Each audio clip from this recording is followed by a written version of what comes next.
E nesta semana, a cúpula da Amazônia, só no que se falou, não é? Reuniu presidentes, ministros do Brasil, Bolívia, Colômbia, Equador, Peru, Guiana, Suriname e Venezuela. Países que têm em seu território parte do bioma amazônico. Bom, a intenção do governo brasileiro, organizador da cúpula, era firmar um compromisso mútuo de zerar o desmatamento na Amazônia até 2030. Entretanto, não houve consenso sobre isso, né?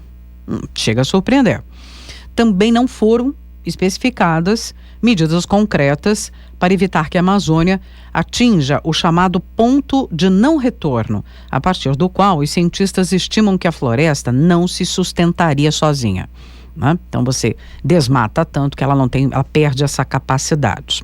Bom, concordaram que é importante não chegar a esse ponto de retorno, mas o que fazer? Que medidas, né, tomar? Também não houve acordo para permitir ou não a exploração de petróleo na Amazônia, e esse é um tema bastante sensível, né, entre os países.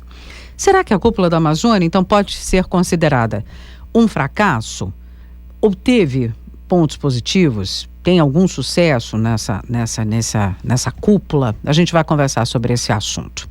Professor Pedro Luiz Cortes, titular da Escola de Comunicações e Artes e do Instituto de Energia e Ambiente, sempre aqui com a gente às sextas-feiras. Tudo bem, professor? É um prazer falar com vocês. Muito bem, o jornal hoje está especial, um jornal meio ambiente hoje, né?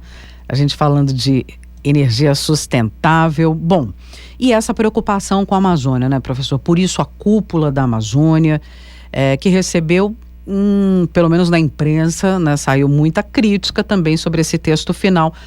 Quero ver a sua posição mais otimista, mais crítica. Houve algum ganho a partir da realização da cúpula? Bom, antes de responder a sua questão, Roxane, eu gostaria de falar rapidamente sobre o fato de as pautas ambientais serem mais frequentes na imprensa, na mídia. Isso é um bom sinal, realmente tem crescido muito o número de matérias e são discussões extremamente importantes e, em grande parte, são discussões estruturantes, né? As questões ambientais, elas não são vistas mais como coisas isoladas, mas integradas e influenciando o nosso dia a dia. Em relação à cúpula, eu vou dar uma visão mais otimista do que tem sido passado, né, em relação a tudo que foi discutido e o texto final. Houve aí uma espécie de desilusão coletiva, né, a respeito do texto final, porque ele deixa de assumir, né, os países deixaram de assumir metas comuns de combate ao desmatamento. Ele não estabeleceu medidas concretas para evitar o ponto de não retorno. Isso foi considerado importante, mas concretamente nada foi acordado, né, nada foi assumido em relação a isso. E também não vetou a exploração de petróleo na região. Em contrapartida, os países concordaram que é preciso, né, como eu disse, evitar esse ponto de não retorno. Eles concordaram em cobrar dos países desenvolvidos o pagamento de recursos, né, para mitigar o impacto das mudanças do clima, e também ficou acertada a criação de diversas instâncias de fiscalização, uma forma de fortalecer a organização do Tratado de Cooperação Amazônica, né? E proteger os territórios indígenas e o respeito aos direitos humanos nas mais diversas formas na região. Veja, em relação à meta, né, de combate ao desmatamento, eu particularmente acreditava que não seria feito um acordo final, talvez por influência de um ou outro país mais reticente. Mas o que realmente aconteceu foi que somente 2 países, né, o caso Brasil e Colômbia, estavam realmente fechados nessa questão, né, de estabelecer uma meta de combate ao desmatamento, de zerar o desmatamento ilegal até 2030. Todos os outros países não quiseram assumir isso. Isso é bastante preocupante. No entanto, eu vejo a realização da cúpula de uma maneira otimista, porque é a primeira vez que os países que têm no seu território o bioma amazônico, eles sentam para conversar sobre essas questões. Então passa a existir um olhar internacional maior sobre essas questões, passa a existir alguma forma de pressão sobre os países que não quiseram firmar esse tipo de acordo, ou seja, uma discussão que antes era feita em cada país isoladamente, ela passa a ser uma discussão coletiva. Então, eu vejo mais ou menos como que acontece nas COPs, né? Muitas vezes as pessoas saem das COPs, né, das convenções de clima, um pouco desalentadas, assim, olha, não chegamos a um acordo. Mas muito do que se faz em prol do meio ambiente é discutido fora das COPs. As COPs, elas servem como uma espécie de vitrine, um ponto de encontro, um ponto de reflexão sobre políticas públicas que cada estado vai tomar. Mas, apesar de os resultados das COPs, eles poderem ser um pouco desalentadores, né? A gente tem verificado que muitos países ou blocos, como o caso da União Europeia, têm buscado soluções para os problemas ambientais e procurado, de alguma forma, reduzir as emissões de gases de efeito estufa. Então, a existência desse tipo de fórum, ela é muito positiva por si só. A iniciativa eu vejo como extremamente válida, né? Uhum. Em relação a não... O veto, né, da exploração do petróleo na região, eu não imaginava que se entrasse no documento alguma menção ao petróleo, porque são decisões de cada um dos países. Por exemplo, o Equador é muito dependente da exploração de petróleo, né?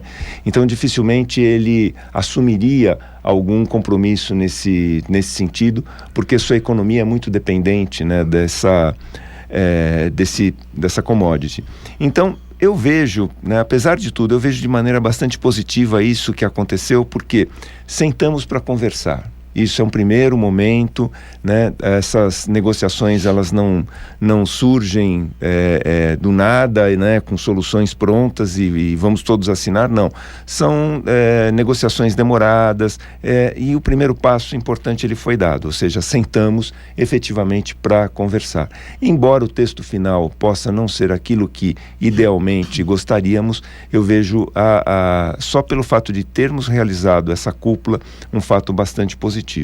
Uhum. Bom, a questão da exploração do petróleo, então, não ser mencionada no acordo final, só mais ou menos já disse que há diferentes posições em relação a esse tema, não é? Inclusive dentro do Brasil mesmo, a gente está com essa questão mal resolvida. Eu ia falar disso.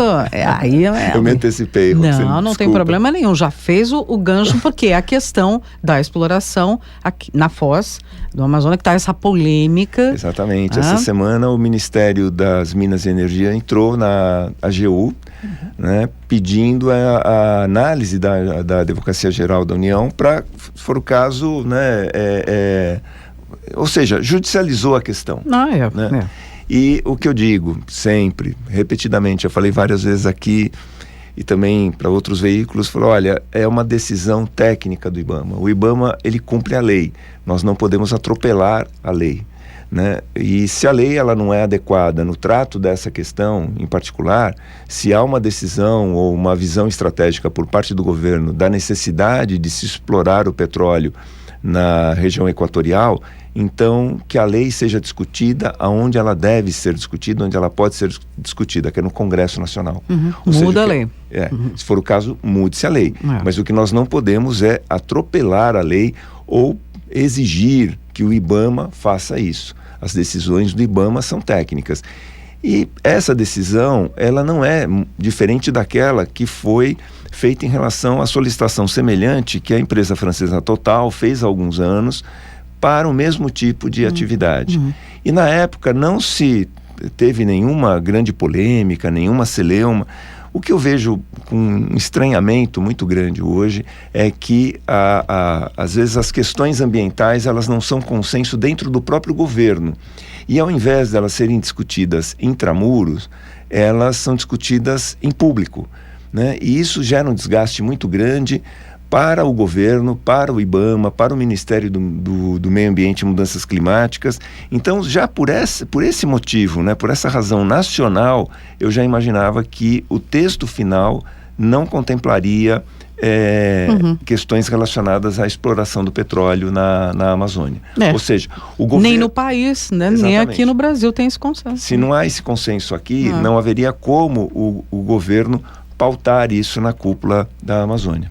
Está aí o balanço da cúpula da Amazônia. Professor Pedro Luiz Cortes, que é da ECA, também do Instituto de Energia e Ambiente. Tem um canal no YouTube, Ambiente é o Nosso Meio, em que você pode ir lá compartilhar, acompanhar as nossas conversas semanais, e também em nosso portal /atualidade, Jornal da USP no ar, jornal.usp.br/atualidades. Aí você encontra o Jornal da USP no ar e todas as nossas publicações. Professor, muito obrigada. Muito obrigado, uma boa semana a todos.